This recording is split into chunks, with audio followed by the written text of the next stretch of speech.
Bonjour tout le monde. Alors aujourd'hui, on va aborder une nouvelle page de l'histoire en parlant de la Belle Époque. On l'a déjà pas mal abordé dans les cours précédents quand on a parlé des 10 grands changements qui se seront produits sur notre territoire. Là, je vais, avec la Belle Époque, transporter ces transformations-là au niveau mondial. Donc, il faut que tu comprennes que la Belle Époque est le point d'entrée sur une série d'histoires qui concernent le monde entier. On sort de notre petit Québec paysan et industriel de Montréal, la ville de Québec, et là on se transporte dans le monde entier. La Belle Époque se vit partout dans les pays qui sont colonisés, dans les pays qui vivent à l'européenne, si on peut dire. Donc, jusqu'en 1914, la Belle Époque va avoir lieu et c'est ce que je vais t'expliquer aujourd'hui.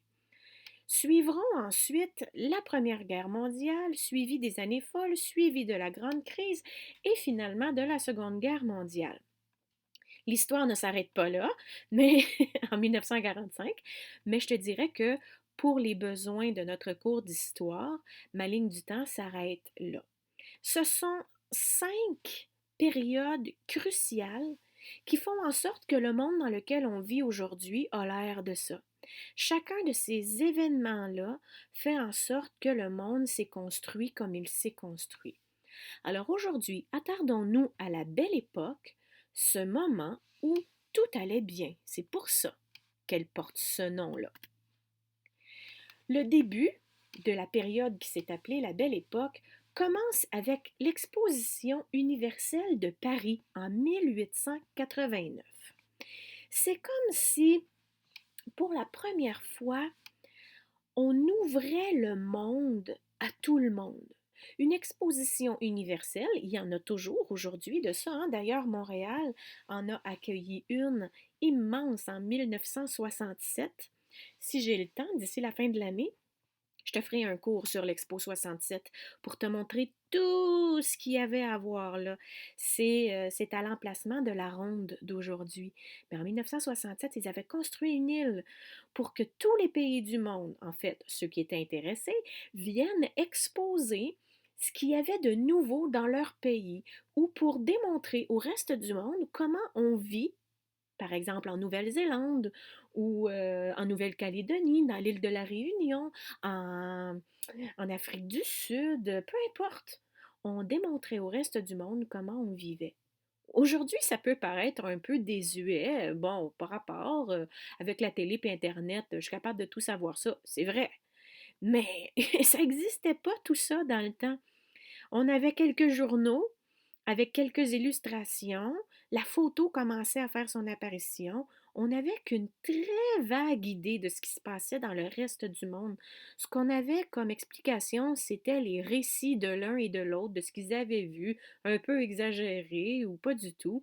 Il faut que tu saches aussi que la majorité des gens ne savent pas lire à cette époque-là, donc s'informer, c'était pas possible.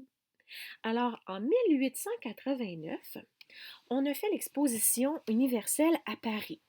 Et puis les Français, quand ils ont su que ça se ferait chez eux, dans leur capitale à Paris, ils ont décidé d'en profiter pour souligner le centième anniversaire de l'indépendance de la France suite à la Révolution française. Te souviens-tu? La Révolution française, on en avait parlé un peu là, quand il a été question de l'indépendance des États-Unis, entre autres. La Révolution française, c'est le jour en 1789 où les Français se sont rebellés contre le roi parce qu'il y avait des famines, parce que les gens euh, avaient plus d'argent, l'économie de la France était vraiment mauvaise et tout ce qu'il y avait de richesse, le roi les empochait dans son château à Versailles. La population affamée est rentrée dans le château, a fait prisonnier le roi, la reine et toute la cour, toute la noblesse s'est retrouvée dans le pétrin parce que la population avait décidé de se venger. Ils ont guillotiné les Français, ils ont guillotiné sur la place publique, sur la place de la Bastille, à l'endroit où était la prison auparavant. Ils ont guillotiné là, le roi, la reine et toute leur cour, si bien que le pays s'est retrouvé sans monarque, sans roi, à bas la monarchie. À partir de 1789, les Français se sont développé une espèce de démocratie. Je te dirais que ça s'est moins bien passé que prévu. Ça a été difficile au début parce que quand tu es habitué d'être dirigé d'une façon, le jour où tu détiens le pouvoir, c'est n'importe quoi, là. Il se passe toutes sortes de choses absurdes. C'est là-dedans qu'est rentré Napoléon, entre autres. Bref, ça fait 100 ans, en 1889, que la France est libérée de la monarchie. Donc, pour célébrer ça, c'est vrai que la France a... non, pas vrai. Pour célébrer ça, qu'est-ce que j'allais dire donc? Je suis déjà mêlée, je viens juste de commencer. Donc c'est ça, on a fait construire la fameuse tour Eiffel. On a fait construire la tour Eiffel pour cet événement-là. Et comme ça soulignait le centième anniversaire de la Révolution française, il y a plusieurs pays qui ont décidé de ne pas venir à Paris pour exposer ce qui se passait dans leur pays. En fait, tous les pays qui étaient encore menés par un roi, comme la Grande-Bretagne, par exemple, l'Allemagne aussi, tous les pays qui avaient encore un roi ont décidé de ne pas y aller. Parce que naturellement, ils n'étaient pas d'accord avec les révolutions, tu comprendras, hein? Fait que la Grande-Bretagne n'est pas allée. Ça veut dire que le Canada non plus n'est pas allé parce que le Canada, à cette époque-là, était un dominion qui appartenait à la Grande-Bretagne.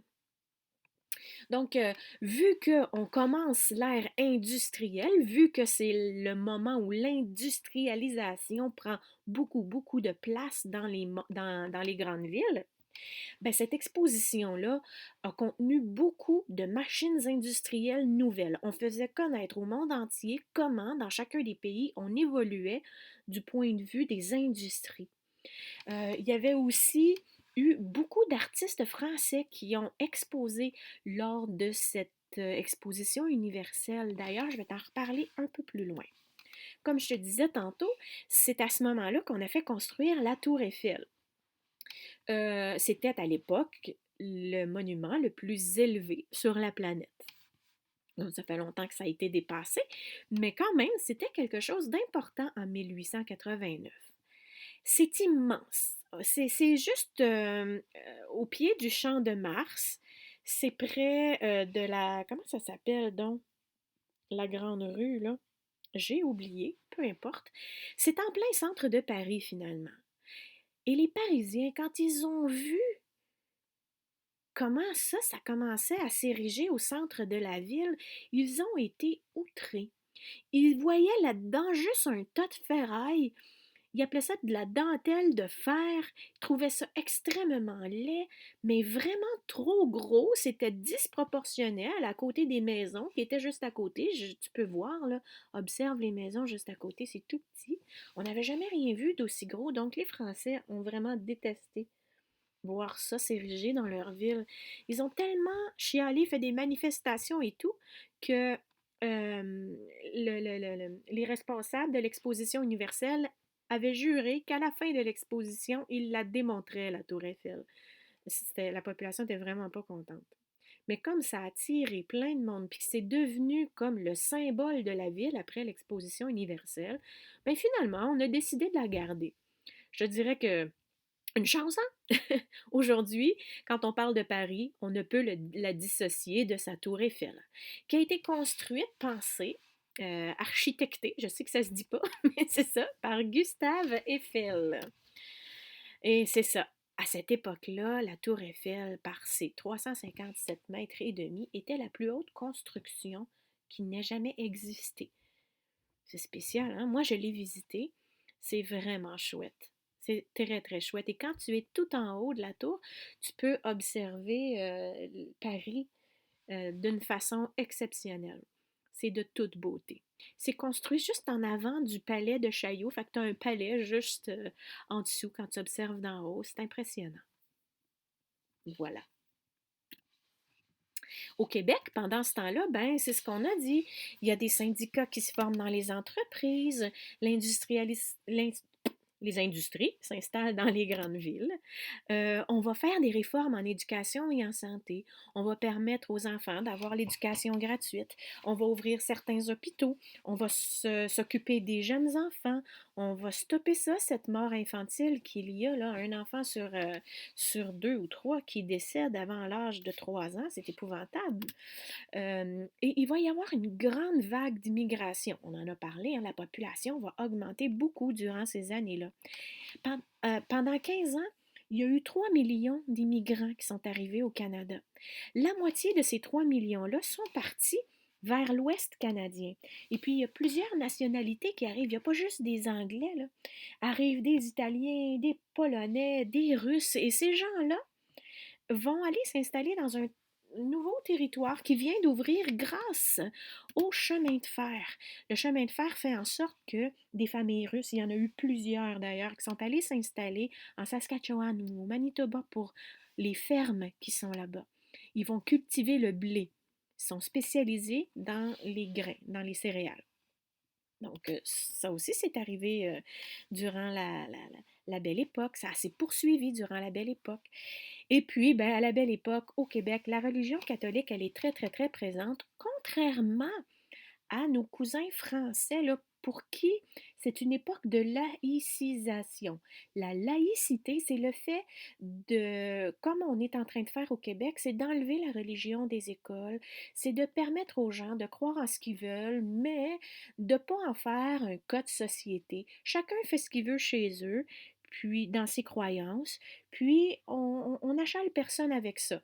On a le droit de croire en ce qu'on veut, mais ça reste personnel. OK? Mais ici au Québec, c'est pas ça du tout qui se passe. La religion catholique, elle est très, très, très présente et si on ne la pratique pas, on est sévèrement jugé.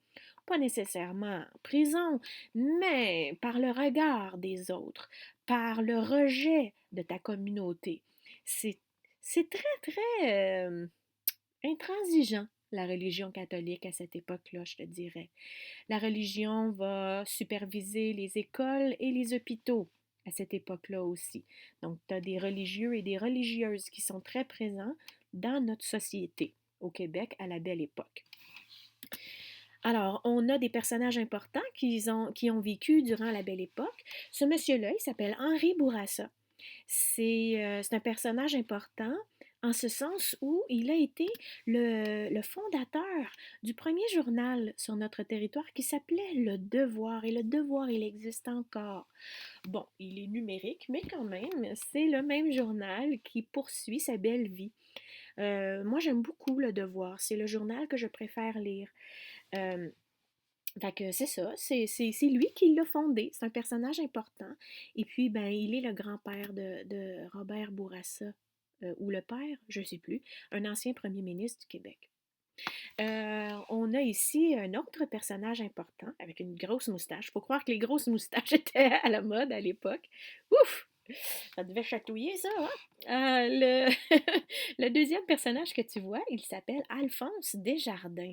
Peut-être que Desjardins, ça te dit quelque chose, hein? Ben, c'est le fondateur des Caisses Desjardins. La première qu'il a fondée, c'est à Lévis.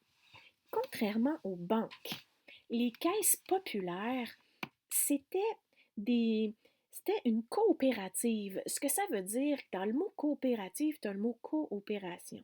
C'est que les gens qui plaçaient de l'argent là-dedans, dans ces caisses-là, quand on faisait des profits avec les placements, ben les profits, ils étaient redistribués aux membres de la caisse. Au lieu que ce soit des riches banquiers qui encaissent tous les profits, on repartageait les richesses entre ceux qui étaient membres de la caisse populaire.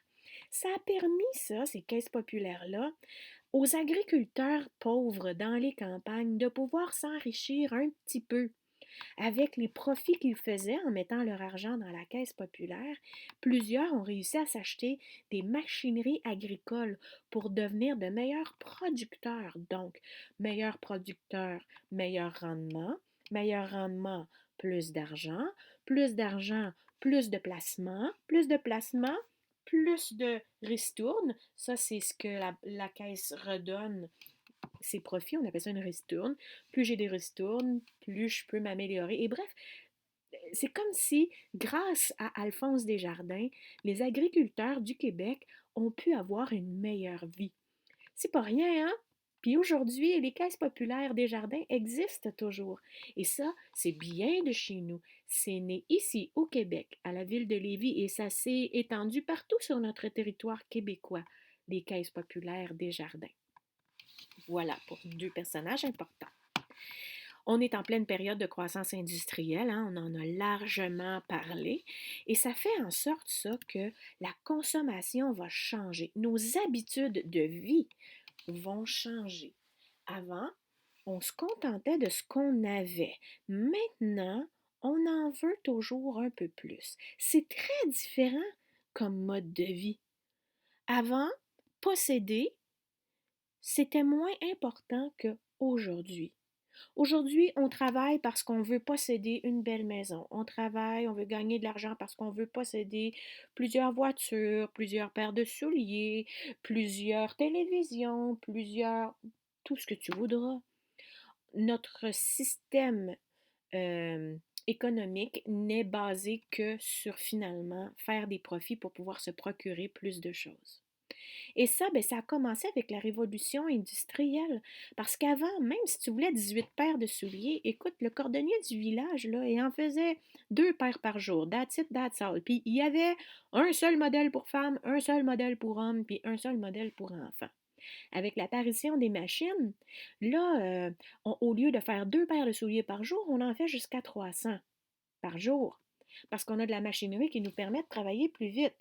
Donc, puisqu'on en fait plus par jour, ben, on va élaborer différents modèles de souliers. Et là, je te parle de souliers, mais c'est à tous les niveaux de vie, là. Ça va même jusqu'aux voitures. Ça va avec tout, là. Donc, différents modèles, différentes couleurs. Et comme on en fabrique beaucoup plus et que ça prend beaucoup moins de temps, mais ça se vend moins cher parce que le cordonnier, tu sais, le soulier, il est cher parce qu'il a travaillé longtemps dessus. Alors qu'en industrie, ton soulier est passé par plusieurs mains, puis en dedans d'une demi-heure, ton soulier est terminé, là. Donc, on le vend moins cher. Donc, la chasse aux aubaines est commencée. C'est parce qu'il y a l'industrialisation qui est arrivée. Fait que c'est un gros, gros, gros changement dans notre vie, ça. La consommation qui change. Plusieurs journaux sont publiés. On a ici des publicités de cordonnerie, justement. Des cordonneries qui, ça existe presque plus, hein, maintenant, dans notre monde, là. Quand notre paire de souliers est usée, on la jette, puis on en achète une nouvelle paire. Bien, à l'époque, l'argent était plus rare, et puis nos souliers, qui étaient faits en cuir véritable, il faut-il le dire aussi, quand ils étaient usés, bien, la semelle, on la changeait. On ne changeait pas le soulier au complet. Donc, on était à cheval entre deux façons de consommer. C'est l'époque des avancées technologiques aussi. Il y en a eu plusieurs, hein. L'électricité, d'ailleurs, en fait partie. C'est toute une technologie qui est arrivée, là. Les sciences font leurs preuves et tout ça. Mais au niveau des technologies, l'aviation a fait des bonds de géants. En 1903, aux États-Unis, il y a les frères Wright, Orville puis Wilbur, qui ont fait euh, le premier vol d'avion là, qui est maintenu dans les airs, qui n'a pas crashé tout de suite. Donc, après ce premier vol-là, je te dirais qu'en France et en Grande-Bretagne, on a développé énormément les principes d'aviation. Si bien qu'en 1914, au départ de la Première Guerre mondiale, il y avait des avions qui étaient en fonction pour les armées. Alors, très rapidement, l'aviation s'est développée. Ils se sont basés sur des plans de Léonard de Vinci pour fabriquer les avions. C'est sûr que ceux que Léonard avait fabriqués fonctionnaient pas vraiment. Il a fallu faire plusieurs modifications pour que la portance, qui est la force physique qui fait que l'avion tienne dans les airs, pour que la partance soit efficace, ça prenait un modèle d'aile profilée et une structure globale de l'avion qui favorise euh, l'effet de l'air sur les ailes et les ailerons et les gouvernails de l'avion. Un jour, si on se revoit, je t'expliquerai comment ça fonctionne. Alors, l'aviation fait des bonds de géants. Bref, la belle époque, c'est une période marquée par les progrès sociaux, Dans la société, les choses changent, on s'organise mieux. Économique, hein, on n'investit plus l'argent de la même façon, on la distribue plus de la même façon non plus. Technologique et puis politique. Ça part du début, de la fin du 19e siècle, pardon, la fin des années 1800, et ça va se rendre jusqu'au début de la Première Guerre mondiale en 1914. On a une période d'à peu près 25-30 ans où la belle époque, c'est la belle époque, hein, c'est beau. C'est la mode aussi, hein. On sort d'une époque victorienne où on aime les gros chapeaux, les grosses robes, les décorations à profusion. Et puis tranquillement, pas vite, avec l'image du bas, les vêtements vont, je te dirais, comment dire, ça va se simplifier peut-être, on est plus modeste, on lâche là les jupes là, avec l'espèce de jupon à cerceau là. Tu peux pas t'asseoir avec une jupe comme ça, c'est ridicule. Bref, on se facilite la vie avec la belle époque, on va réduire la taille de nos robes. Mais n'en demeure pas moins qu'on va continuer à porter le corset. Le corset, c'est l'ancêtre du soutien-gorge d'aujourd'hui. Pour soutenir la poitrine des femmes, on portait une espèce d'engin de torture, c'est incroyable. Ça ressemblait à ça ici. C'était en tissu rigide, mais il y avait ce qu'on appelle des baleines. Les baleines, c'était soit des tiges de métal qu'on insérait sur les côtés du vêtement, et ça, c'était directement sur la peau, là. OK? C'était porté en dessous des vêtements. Donc, c'était soit des tiges de métal ou des fanons de baleine. C'est pour ça qu'on appelle ça des baleines, parce qu'ils se servaient des dents, les fanons des baleines. Tu iras voir sur Internet c'est quoi un fanon, tu vas comprendre. C'est dur comme des os, cette affaire-là. C'est très, très dur. Donc, on s'en servait pour les insérer dans le vêtement pour faire en sorte que ça tienne droit, droit, droit, droit, droit. Les femmes qui portent le corset sont coincées comme dans un étau. Ça compresse la poitrine, ça affine la taille et les hanches. Les femmes nobles le portent attaché à l'arrière. Si tu portes un corset qui est attaché dans ton dos, ça veut dire que tu as une servante, tu es assez riche parce que tu ne peux pas le lasser toi-même. Ça prend quelqu'un pour l'attacher. Donc, il y a une servante qui est là et qui va lasser ton corset et le tirer pour que ça te serre au maximum. Ce qu'on veut, c'est d'avoir la taille la plus fine possible. C'est bien pour te dire hein, que l'espèce d'obsession qu'on a avec la minceur des femmes, ça nous vient d'il y a vraiment longtemps. Et à cette époque-là, c'était bien pire qu'aujourd'hui, je te dirais, parce qu'on était prête à s'infliger des douleurs horribles pour pouvoir avoir une taille aussi fine. Toute la journée, porter un corset comme ça devait être quelque chose, hein?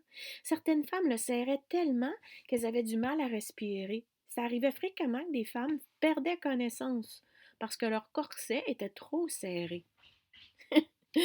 Donc, c'est ça. Les femmes nobles le portaient lacé à l'arrière, tandis que les paysannes, elles avaient un corset qui n'en était pas vraiment un. Tu comprendras que si je reviens à l'image d'avant, ces femmes-là qui portent un corset, de cette grandeur-là et de cette solidité-là ne pouvait pas se pencher par en avant. Quand elle voulait s'asseoir, elle pliait les genoux et elle descendait à la verticale, là, mais elle ne pouvait pas se pencher par en avant. C'est quelque chose, hein? Les femmes, les paysannes, ceux qui travaillent à la campagne, tu comprendras qu'avec les foins à faire puis les vaches à traire, se pencher, c'est pas une option, c'est une obligation. Alors le corset que les paysannes portaient, c'était le même finalement qu'au Moyen Âge, hein. C'est un vêtement qu'on porte par-dessus le sous-vêtement. Ce que la femme porte là en dessous, la chemisette blanche, c'est probablement ce qu'elle porte pour dormir aussi. C'est sa jaquette. Par-dessus sa jaquette, elle a mis une jupe et puis elle met son corsage. On dit un corsage et non pas un corset. Et c'est un vêtement qui lasse à l'avant. Et puis tu peux le serrer comme tu veux, là. Mais c'était jamais extrêmement serré. D'autres femmes vont porter sur leurs vêtements une espèce de long, long, long, long, long bout de tissu, un peu comme les momies. Ce que les femmes vont faire, celles qui ont des gros seins, là, ce qu'elles vont faire, c'est qu'elles vont prendre le long morceau de tissu, elles vont en mettre un bout sur leur poitrine et il y a quelqu'un d'autre à l'autre bout qui tient le bout de tissu, là, ça mesure quelques mètres de long. Et là, en tirant fort, elle va s'entortiller dans ce bout de tissu-là, comme une momie. Elle va rouler dedans pour compresser sa poitrine sur elle. C'était un peu comme ça que le soutien-gorge existait à la campagne à cette époque-là. On était loin du corset des riches, là. Donc, il y avait deux façons de s'habiller, que tu sois riche ou que tu sois pauvre. Aujourd'hui, les corsets existent encore, mais c'est pas chirurgical, c'est orthopédique. C'est pour ceux qui ont une scoliose. Pour leur redresser la colonne vertébrale, certaines personnes doivent porter un corset comme ça. C'est médical, là. Ça n'a rien de pour faire joli, là. C'est pas drôle quand t'es pris pour porter ça. C'est toute une affaire. La mode des hommes était très élégante. Les hommes, à la belle époque, plusieurs étaient militaires, portaient l'uniforme ou le chapeau haute forme ou le chapeau melon. On est ici, là, dans la classe des gens riches.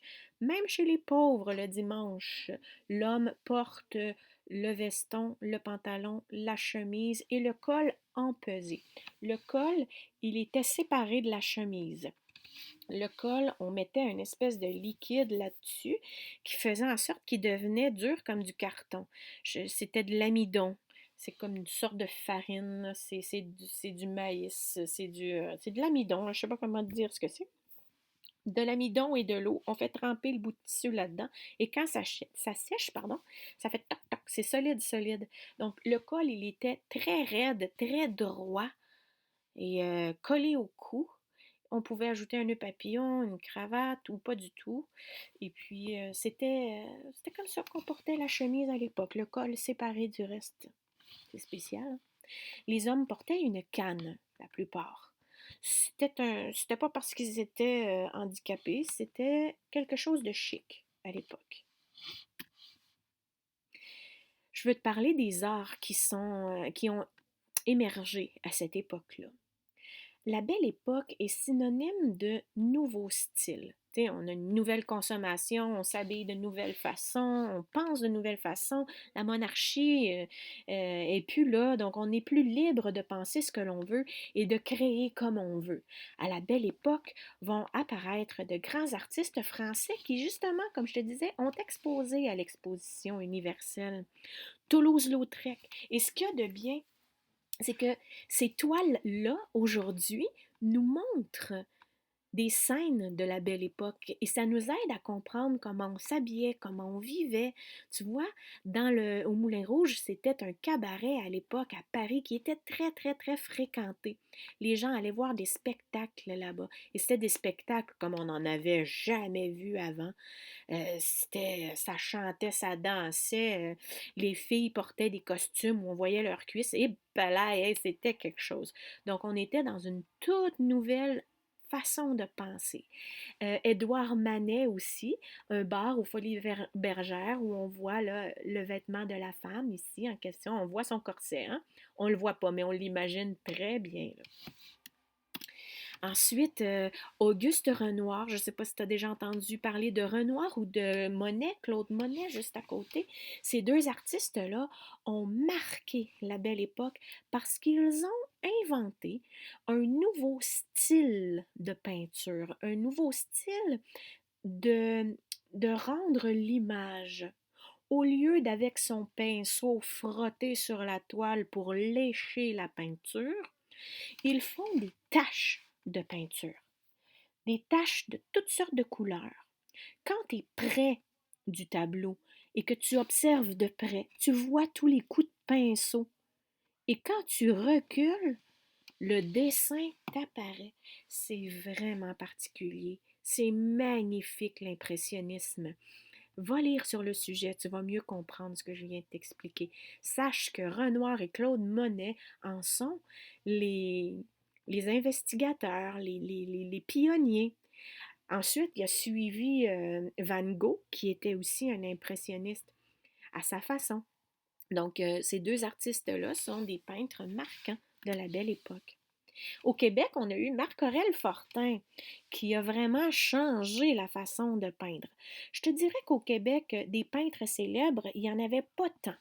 Ceux qui étaient les plus célèbres, ils étaient engagés par les églises pour peindre les personnages bibliques dans les églises. Marc-Aurèle Fortin, lui, arrive avec un style nouveau. Lui, il veut pas peindre dans les églises. Ce qui le passionne, ce sont les paysages québécois. Et regarde comment il utilise des couleurs vibrantes. Lui, il capotait sur les paysages et sur les couleurs. Lui, il a osé peindre des toiles qui ne représentaient pas les couleurs exactes. C'était pas un peintre qui était réaliste. Il était dans l'impression qu'on a de l'image. Il avait sa vision des choses et il la mettait sur papier. C'est Marc-Aurèle Fortin qui a peint le plus de villages de l'époque et ça nous donne vraiment le look. Hein? On voit vraiment de quoi ça avait l'air les villages à la belle époque chez nous. On voit les rangs, on voit les clôtures, on voit bien sûr l'église hein, qui dépasse de tout le reste dans les villages. Et bien sûr, ben, il était amoureux du fleuve. On voit toujours les villages collés au fleuve Saint-Laurent. Marc-Aurèle Fortin reconnaît ce nom-là. C'est un des plus grands peintres québécois. En tout cas, moi, c'est mon préféré. La chanson aussi hein, fait son apparition dans nos gramophones. On a des phonographes puis des gramophones. C'était à l'époque ce qui nous permettait d'écouter la musique chez nous. Ce que tu vois, l'espèce de fleur, là, c'était le haut-parleur. On plaçait un disque qui tournait très, très, très, très vite, 78 tours à la minute. Et puis, ben, là-dessus, il y avait une seule chanson souvent sur le disque. Et puis, la chanteuse populaire lors de la belle époque, c'était Mary Travers, c'est son nom. Je pense qu'elle venait du Manitoba, mais je suis pas sûre. Il me semble. Il faudrait que je vérifie. En tout cas, Mary Travers, on l'a appelée rapidement la Bolduc. Elle a marié un monsieur Bolduc, et puis la Bolduc, elle nous faisait des chansons qui nous faisaient danser, puis qui nous faisaient rire aussi. Je te la fais écouter.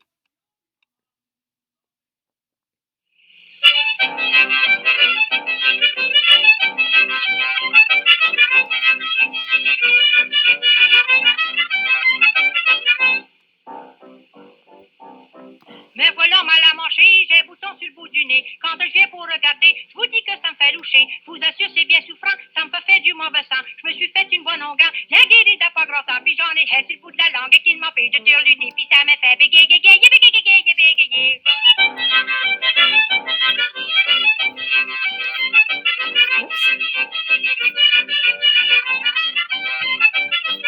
Spécial, hein? Je vais l'arrêter. Tiens. Donc, la Bolduc, la Bolduc, c'était notre chanteuse ici pendant la Belle Époque et elle a continué de chanter pendant la Première Guerre mondiale aussi, puis après la Première Guerre mondiale. Disons que durant la Belle Époque, elle commençait à se faire connaître. Elle a fait des chansons pour encourager les gens quand à un moment donné, il est venu la crise, là, une grosse crise économique. Ça a été quelqu'un qui nous a soutenus pendant plusieurs années au Québec. On l'adulait, un peu comme on adule Céline Dion, je te dirais. Et durant la belle époque, les veillées continuent dans nos maisons. On se rencontre le samedi soir, on va chez quelqu'un, on enlève la table, on déroule les tapis, puis on se met à danser. Il y avait les violonneux qui étaient là pour faire la musique, des chanteurs, il y avait l'harmonica, hein? La Bolduc, elle jouait de l'harmonica, ce que tu as entendu tantôt. On appelait ça la musique à bouche. Elle jouait aussi de la guimbarde. Ça, c'est spécial. Tu iras voir sur YouTube, c'est quoi de la guimbarde. Tout un instrument de musique. Aussi, durant la Belle Époque, c'est l'apparition des cinémas. Le premier cinéma qu'on a eu au Québec, c'était Louis-Ernest Ouimet qui l'avait mis sur pied. Et c'était à Montréal. Et il avait appelé ça le Ouimetoscope. C'était vraiment une destination prisée à Montréal quand on avait la chance d'aller voir les premières images qui bougent. Il n'y avait pas de son. Pour accompagner l'image, il y avait un pianiste qui jouait dans la salle. C'était des films sous-titrés. Il n'y avait pas de son. On n'avait pas encore compris comment faire du son en même temps que l'image. C'est venu un peu plus tard. Donc, Wimetoscope, il y en a eu à quelques endroits. Là, il y a plusieurs, comment dire, succursales de Wimetoscope. Et on présentait des films qui venaient de l'Europe. Parce qu'au Québec, on n'avait pas grand-chose là, de film pour voir un film. On voyait des images tournées au Québec, mais c'était des scènes de la vie ordinaire. Les films avec une histoire nous venaient d'Europe ou des États-Unis. On peut penser à Charlie Chaplin. Hein? Donc, ça faisait partie des images qui passaient au winétoscope. La Belle Époque, c'est aussi l'époque des transatlantiques, en fait des premiers transatlantiques, ces immenses bateaux à vapeur dont le Titanic fait partie. C'était le plus gros, le Titanic, qui n'avait jamais été construit. Jamais un navire aussi gros avait traversé l'océan. Je te dis que pour sa première traversée, il y avait beaucoup de gens qui voulaient être à bord de ce bateau-là. Il partait de Liverpool, en Angleterre, pour se rendre à New York, aux États-Unis. Il y avait 3 degrés de passagers. À l'étage le plus haut, tu avais les premières classes, les gens riches, des belles grandes chambres avec des salles de bain attenantes. Il y avait des gyms, des grandes salles à dîner. Tu avais le plancher, le premier plancher, où là, c'était les gens, je dirais, de classe ordinaire. Et tu avais ceux qui étaient dans les cales du bateau, qui étaient les pauvres, en fait. Hein, c'est ceux qui s'en venaient en Amérique pour émigrer. Les gens de la campagne qui avaient réussi à s'économiser un billet pour venir s'établir aux États-Unis. Euh, pour venir peupler là, les 13 colonies de l'époque qui étaient rendues les États-Unis. Tu comprends? Donc, plusieurs personnes à bord de ce bateau avaient l'honneur de faire la première traversée transatlantique à bord du Titanic, qui était supposé être insubmersible. Insubmersible, ça veut dire qu'il ne peut pas couler. Impossible. Parce qu'on avait inventé un nouveau système dans la cale du bateau où on avait fait des caissons étanches. Ce que ça veut dire, ça, c'est que la cale du bateau a été séparée en plein de boîtes séparées. Ce qui veut dire que si, par exemple, j'accroche un bout du bateau et qu'il y a un trou qui se fait dans la coque, ben, c'est pas tout le bateau qui va avaler l'eau de la mer, parce qu'on va avoir séparé par des caissons la capacité de remplissage. Fait que si au milieu, j'accroche le bateau, l'eau va rentrer, mais va se limiter seulement qu'au centre du bateau et ça va faire en sorte que le bateau ne coulera pas. Probablement qu'il va être en mauvaise posture, il devra peut-être retourner sur ses pas, mais il ne coulera pas. Et bon, ce qu'il avait prévu, ça s'est pas passé comme ça, parce que d'insubmersible, il est passé à submersible. On sait très bien que le Titanic a coulé tout près de chez nous, hein, au large de Terre-Neuve, c'est proche du Québec, ça. Et puis, c'était durant une nuit très froide, et le Titanic naviguait à travers les icebergs. Et il y a un iceberg qui a accroché la paroi du bateau et puis qui l'a déchiré sur une grosse partie. Et puis, ben, qu'est-ce que tu veux? L'eau est rentrée, puis ça a coulé, c'est aussi simple que ça. Si tu t'intéresses à l'histoire du Titanic, il y a un fabuleux film qui a été fait il y a quelques années, mais ce fut à l'époque le plus grand succès là, qui est sorti. Je me rappelle d'être allée le voir au cinéma. J'ai ici un extrait de la bande-annonce, je te fais regarder ça.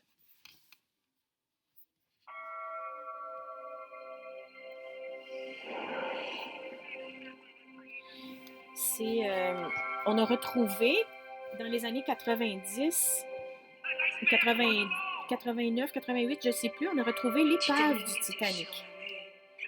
Et ça, ce sont des vraies images du Titanic qu'on a prises dans le fond marin. Très bien. Ouvrez les yeux. C'est l'histoire d'une jeune fille et d'un garçon. Elle est riche et noble. On voit la mode, les nouvelles voitures, on embarque tout sur le bateau. Le capitaine, les machines à vapeur qui font avancer le bateau. J'ai tout ce qu'il me faut ici avec moi. Je pense que la vie est un don et je ne veux pas le cacher. Et puis, ben, la richesse qui côtoie la pauvreté, c'est comme pas permis. Tu comprends? C'est un amour impossible. On apprend à accepter la vie comme elle vient. C'est celui qui a fait Avatar, ça. Je m'en suis avec toi. Ah ben tiens, justement. Et là, l'accident. Je ne t'en dis pas plus. Tu iras voir. Si tu veux voir je vais le dire. Si tu veux voir le film, pas le film, mais la bande-annonce au complet, Tu as juste, dans le slide que je vais t'envoyer, tu auras juste à aller cliquer dessus, puis tu vas pouvoir y accéder. C'est vraiment un bon film. Je te suggère de l'écouter avec tes parents. Il dure longtemps, par exemple, il dure 3 heures. Mais vraiment, ça vaut la peine. Avec Leonardo DiCaprio. Et puis, comment elle s'appelle, elle, déjà? Oh, j'ai oublié son nom. C'est impardonnable, elle est tellement bonne. Donc, voilà, la belle époque. Alors, à la belle époque, somme toute, tout allait bien. Jusqu'à ce que arrive cet incident. Mais qu'est-ce qui se passe? Il y a eu mort d'homme. À partir de ce moment, l'histoire ne sera plus jamais la même. Et c'est ce que nous verrons au prochain cours. On se retrouve pour les débuts de l'histoire de la Première Guerre mondiale. On y est, enfin.